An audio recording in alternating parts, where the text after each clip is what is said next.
Rotten Romans.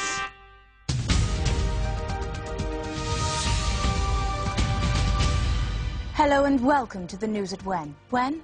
The Roman era. A time when Rome was the most powerful city in the world.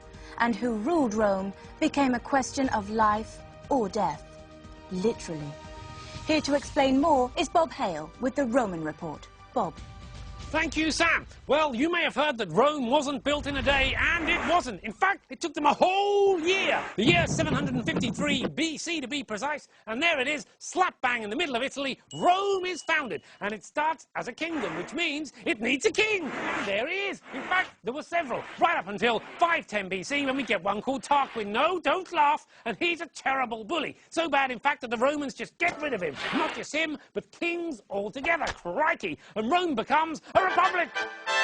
Oh, excuse me, which means it's now ruled by the Senate, 300 elected senators, which makes it a democracy, a bit like our parliament, but with a lot less shouting. And the busy senators have a massive empire to run, so they appoint people to do stuff for them. Lawmakers and governors and praetors and quaestors and aediles and all sorts of other people with silly-sounding jobs until Julius Caesar turns up and says, "Whoa! There's too many of you and your job sounds silly. Why not just have one person in charge of everything? Someone like, I don't know, me! Yes, Julius Caesar becomes dictator. He keeps the Senate, but basically he's in charge. A bit like a headmaster, but with a lot less shouting. Then Caesar gets murdered, yeah!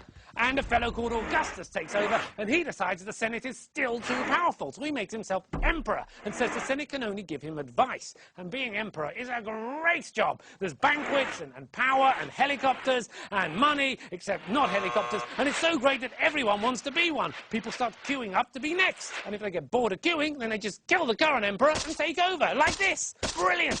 Until someone kills them, and then someone kills them, and then, well, you get the picture. There's a lot of dead emperors. In fact, if we look at the emperometer, we can see that in 193 AD, there were 5 different emperors in just 1 year. Ooh, with a whopping 6 in the year 238 AD. And between 238 and 285 AD, there were no less than 25 different Roman emperors. 25! And their names were Gordian and Maximus and Balbinus and Gordian and Decianus and Sapertacatanius and Iatopapanius and Sycilac and Macanus and Nuela Teladina Macarena, Puitela He Palaligoria Toblina, Macarena, Macarena. Hey, back to you, Sam. Hey,